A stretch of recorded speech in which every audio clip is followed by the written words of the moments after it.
زاخۆ و بادینان قوربانی شەڕی برایەکان.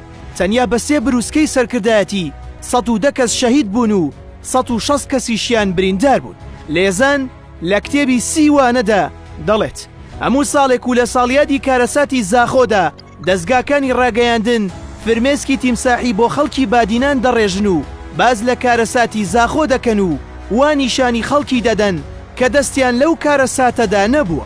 ئەمە لە کاتێکدا هەموو کەس لە ناوە و دەرەوەی کوردستان دەزانن کە کێ هۆکاری ئەو کارەساتە بوو کە بەسەر ئەو ناوچەیەدا هات.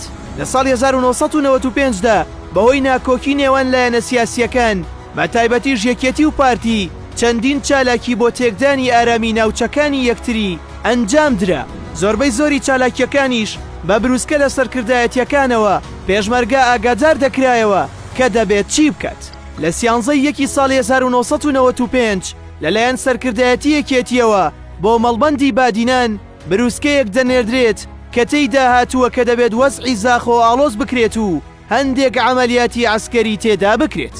هەردووە بە دوای ئەو بروسکەیە لە 14 هەمان مانگدا داوایان لێ دەکرێت کە ڕێگای زاخۆ ئاڵۆز بکەن و شاحینەیەکی تورکیا ئاگر تێبەر بدەن. لەم چالاکیەدا کە ڕۆژێک پاش هاتنی بروسکەکە بوو لەلایەن کەسێک بە ناوی ئەنوەرەوە ئەنجام درا و ڕێگا لە شاحینەیەک گیرا کە لە شاحینەکەدا 6 ئۆتۆمبیلی تێدا بوو و هەمویان سووتێنران. تەنیا لەو ڕووداوەدا 6 کەس بوونە قوربانی.